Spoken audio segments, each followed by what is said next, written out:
Bom, a questão parece ser, muitas vezes, vender o máximo possível de um produto. Nem importa se ele dura tanto, porque, no fim das contas, o consumidor acaba voltando para comprar mais. Na contramão do que parece ser a lógica até um pouco perversa de algumas empresas, o negócio da restauração ganha força. E o curioso é que a clientela vem se renovando. Muitos são jovens que descobrem o valor de objetos guardados pela família, objetos que passaram de geração em geração, como, por exemplo, a caneta que o avô usou para assinar a certidão de casamento. No Rio de Janeiro, a repórter Sandra Moreira encontrou algumas raridades e, como sempre, ótimas histórias.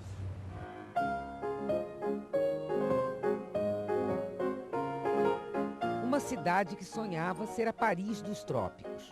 Neste Rio de Janeiro, de velhos filmes em preto e branco, os homens só iam ao centro da cidade de terno e chapéu. Era um tempo em que se escrevia à mão, a caligrafia caprichada, com canetas tinteiro. Naquela época, fim do século XIX, surgiram no Rio lojas e oficinas de modelagem e restauração. Pequenos negócios familiares que vivem até hoje no coração da cidade. Concertos delicados, restauração, são ofícios que requerem talento e habilidade. Praticamente não há cursos. A técnica é passada de pai para filho, de um para o outro, aqui na oficina, com a marca da tradição e o cultivo de uma clientela fiel. Não são negócios modernos, são negócios eternos. O Faz Tudo completou 100 anos no dia 29 de outubro, um século inteirinho do mesmo jeito, dando jeito em qualquer peça que precise de conserto. Cada funcionário vai aprendendo a técnica com o tempo, e o tempo vai dando a cada um a paciência necessária. Ele é desmontado, retirada elétrica, dado polimento nos metais, nos cristais também, trocado os alfinetes que são de aço, refeita toda a elétrica, montado novamente. É bem trabalhoso, mas é compensador, vale a pena ver depois o fruto do trabalho.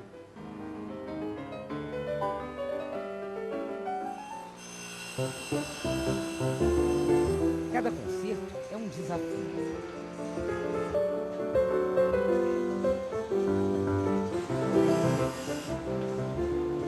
Você está sempre aprendendo, né? Você sempre técnicas novas, né? Ferramentas. Muitas vezes você tem que até inventar a ferramenta para acertar determinadas peças, né? Porque não existe ferramenta específica para uma peça dessa. Que é um museu, na verdade. Porque você vai andando, você tem peças muito antigas, peças mais recentes.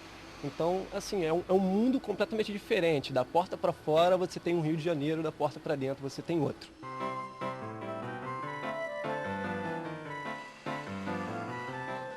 O primeiro dono do Faz Tudo, o português José Ramos, passou a vida nesse Rio da porta para dentro.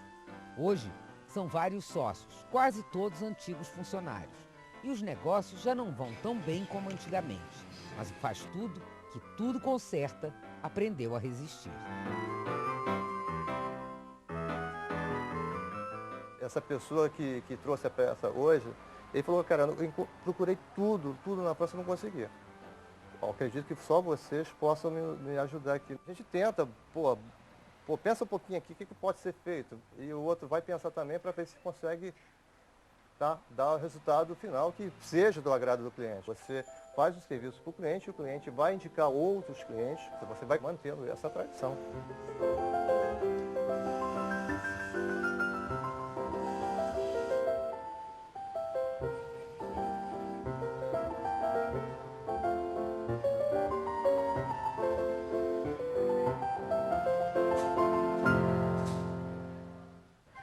Feltro, tecido, Panamá. Os chapéus masculinos eram especialidade de uma mesma família há 130 anos. A Chapelaria Porto existe desde 1880 e começou com o avô de seu Almir Romão Damares. Está indo para a 4ª geração. Mas este antigo estabelecimento já teve que deixar a imponente loja de rua que ocupava há 130 anos. Hoje, o dono trabalha com a filha, numa oficina modesta. As máquinas e ferramentas ainda são do tempo do fundador. Não deu para enriquecer, mas os Damásio mantêm uma freguesia fiel. Eu tenho fregueses de tudo quanto é lado do Brasil, inclusive para o Museu Nacional. Eu fiz uma grande quantidade de chapéus para eles, para uma peça de teatro que eles iam fazer lá no museu. O avô e o pai de Almir eram os fornecedores oficiais de Getúlio Vargas. O ex-presidente exigia que seus chapéus de feltro inglês ou Panamá tivessem a aba leve, uma aba que balançasse ao sabor de seus discursos. Outro freguês famoso da casa foi Tenório Cavalcante, político que dominou a Baixada Fluminense nos anos 50 e 60. Tenório entrava a loja dentro com sua capa, cercado de seguranças, e só usava chapéus pretos, mesmo no calor.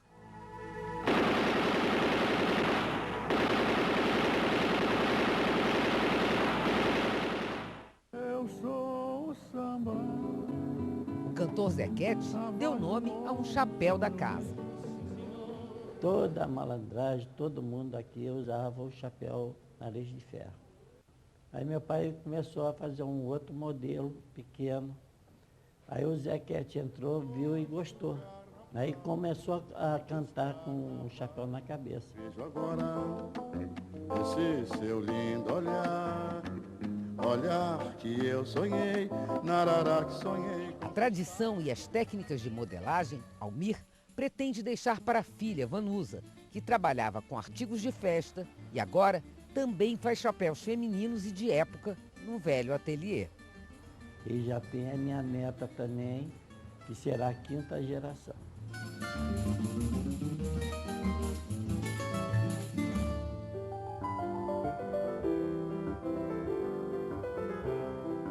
Viver do passado e da paixão dos colecionadores é o que garante a sobrevivência de negócios como o de Josias.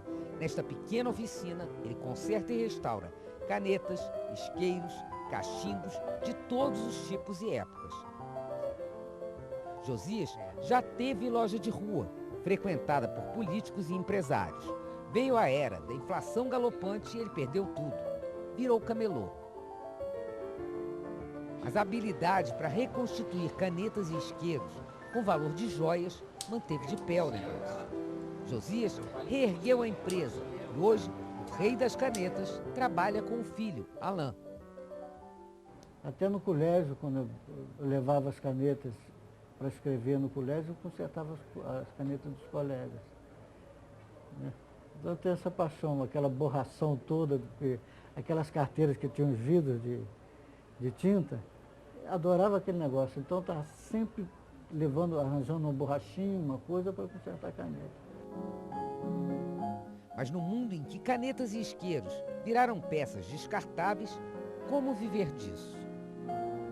Eu vivo hoje dos saudosistas, que tem pessoas que têm qualidade ainda de vida. A maioria pela pressa, né? pela praticidade, pela vida corrida que se leva hoje, abandona aquele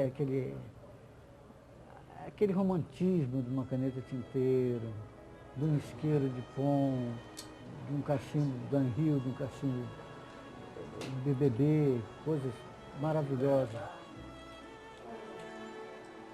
E quando por algum motivo o material se desgasta, acaba, Josias recria. Moldo, faço as peças. Essa caneta aqui, por exemplo, uma Omas de 1930. Essa Omas, quando eu peguei, ela estava toda quebrada, toda destruída. Como eu estava tendo contato com representantes da Omas, eu falei, pô, se você podia fazer um negócio para mim, num malote desse, aí você manda essa caneta para ver se eles pelo menos arrumam uma tampinha, ou arrumam um jeito. Aí eles mandaram dentro desse envelope, porque eu não entendo muito italiano. Aí. Eles botaram aqui, ó. Quer dizer, muito velha, né? Uhum. E não tem conserto. E corroída, não reparável. É. Quanto o senhor cobra por um conserto desse, que é uma restauração completa? Digamos assim que eu cobrasse uns R$300 para restaurar. Eles vendem uma caneta dessa hoje, de celuloide, por mil dólares. Vai dar o quê? Vai dar quase R$ 2.000, né? Essa dedicação, Josias passou para o filho Alain, que faz questão de preservar o negócio da família e conquistar a freguesia entre os mais jovens também. Caneta, particularmente, eu acho que não vai acabar nunca, porque tudo você tem que assinar uma escritura, você tem que assinar o casamento, você tem que deixar a sua marca lá. Deixando sua marca, revivendo o passado, recuperando a história, graças a esses negócios de família e seus talentosos artesãos.